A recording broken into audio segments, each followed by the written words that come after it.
একটার নাটক শুধুমাত্র 92.7 বেগ এফএম এ। আজকের নাটক কপাল, রচনা সৌমেন্দু ঘোষ, অভিনয়ে অতীন, সুমন্ত ও লতুর ভূমিকায় পামেলা।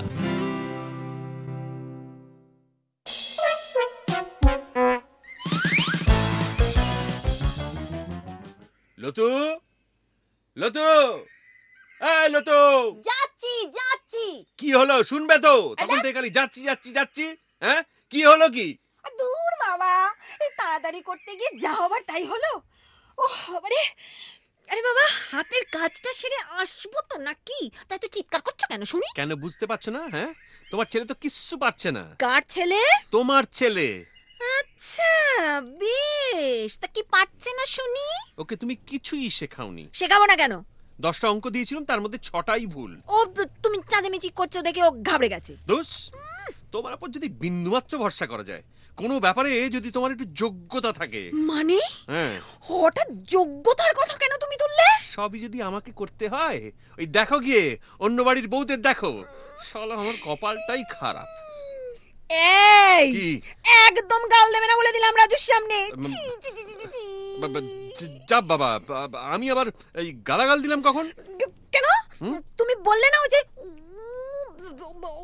ওইটা আমার কপালটাই খারাপ। ওহো, ও তো আমার কপালকে বললাম।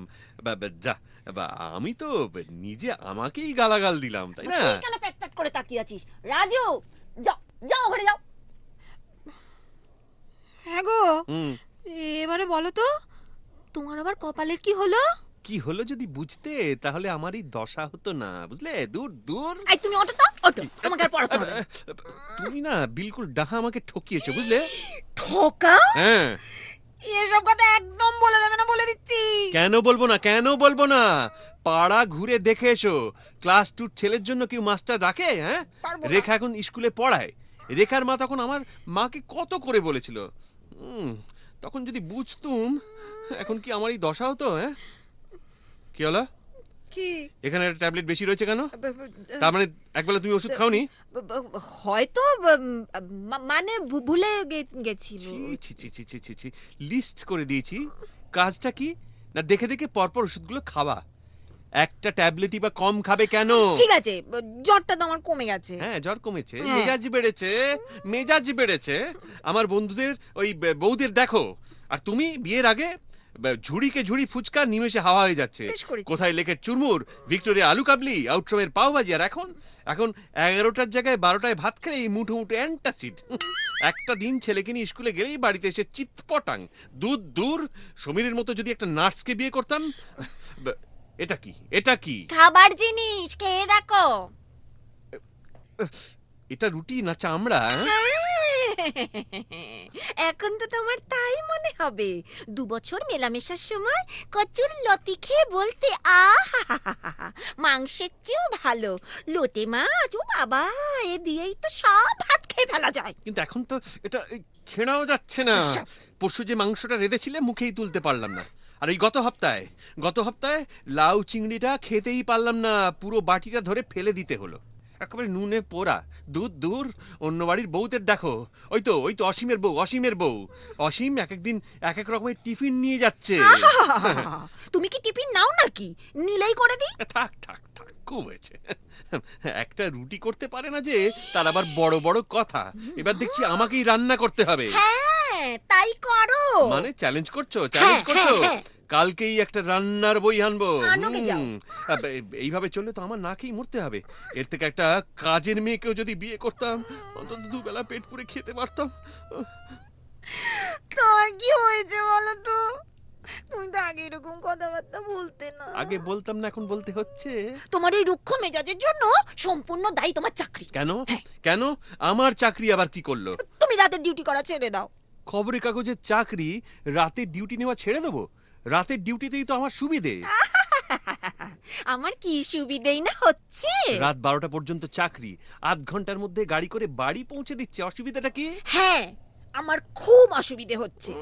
রাজু তখন ঘুমোচ্ছে, তোমাকে খাইয়ে দাইয়ে শুতে শুতে তো রাত 1টা।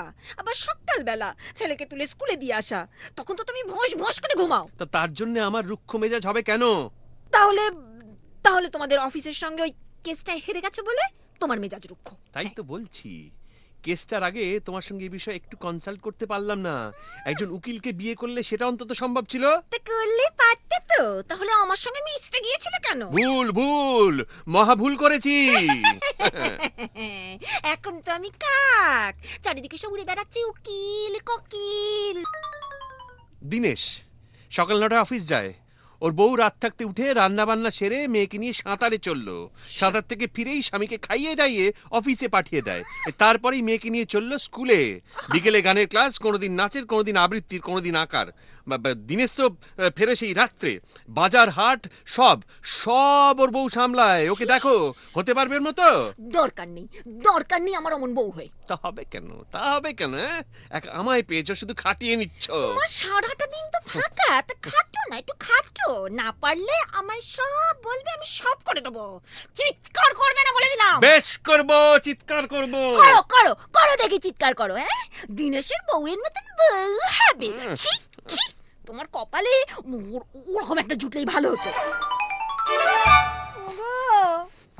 কি হলো, চললে কোথায়? কেন কেন তুমি আমাকে আটকাবে নাকি? হ্যাঁ, শোনো না, শোনো, তোমার লোক হাসাতে খুব ভালো লাগে না? তুমি আমাকে যেতে দেবে নাকি? হ্যাঁ, ও মা, তা আটকাচ্ছেটা কি? কোথায় যাচ্ছ বলে যাও। জাহান্নামে। ভালো, তাড়াতাড়ি ফিরো। তা কি হলো, আবার ফিরে এলেছে? এলাম, ওই জাহান্নাম বেশিক্ষণ ভালো লাগলো না তাই। তবু ভালো। না মানে লতিকা, মানে লতু। বাবা, তা কি হলো? না মানে তুমি ভালো আছো তো? হ্যাঁ হ্যাঁ, ভালোই তো আছি। হ্যাঁ, শোনো না, এই প্রথমে তো আমি গৌতমের বাড়ি গেলাম। হ্যাঁ। বুঝলে তো, ওই অনেক দিন তো যাইনি। দেখি গৌতম খাটের উপর বসে ছেলেকে পড়াচ্ছে। বললাম, সে কি রে, তোর বউ তো টিচার, তো তুই যে বড় পড়াচ্ছিস। তা কি বললো জানো? কি বললে? বললে, বউ তো স্কুল আর কোচিং সেন্টার নিয়ে ব্যস্ত, ভীষণ ব্যস্ত, ছেলেকে পড়াবার সময় কোথায় বল। তাই ফিরে এলে? না, ভেবে দেখলাম টিচারদের যখন ছেলে পড়াবার সময় নেই, নার্সও নিশ্চয়ই হাসপাতাল আর নার্সিংহোমে রোগীদের জন্য ছোটাছুটি করছে। উকিলকে বিয়ে করলে সে কি তার স্বামীর হয়ে ঠিকঠাক সওয়াল করতো? হয়তো ধর ওই সওয়ালটা ফ্রি সার্ভিস মনে করে গাফিলতি মারতো। লতু, লতু, লতু, বাবা গো, লতু, তোমার একটা কথা জিজ্ঞেস করবো? কি কথা? ওই যে ওই তখন তুমি দিনেশের বউয়ের নামে ছিচি করলে না? হ্যাঁ করলাম তো, বেশ করেছি, আবার করব। কেন বলো তো? বলবো না। কেন? বলতে পারবো না। তবে তুমি বললে কেন? তোমার কপালে ওরকম একটা জুটলেই ভালো হতো। হ্যাঁ তো, ওরকম একটা জুটলেই হতো, বুঝতে তাহলে তোমার ওই রকমই একটা জোটা উচিত ছিল। না না, আমার ওই রকম জুটবে কেন? আমার তো তুমি, মানে তুমি আছো। তবু ভালো। ইয়ে, আমি তোমার কথাটার মানে বুঝেছি। কি বুঝেছো?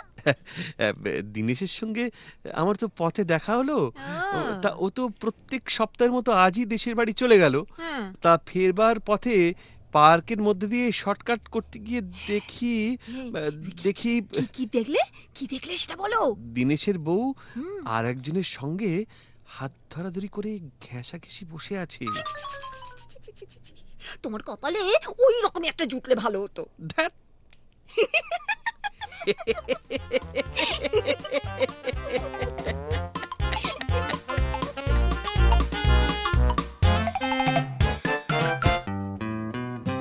শুনলেন নাটক কপাল, রচনা সৌমেন্দু ঘোষ, অভিনয়ে অতীন, সুমন্ত ও লতুর ভূমিকায় পামেলা।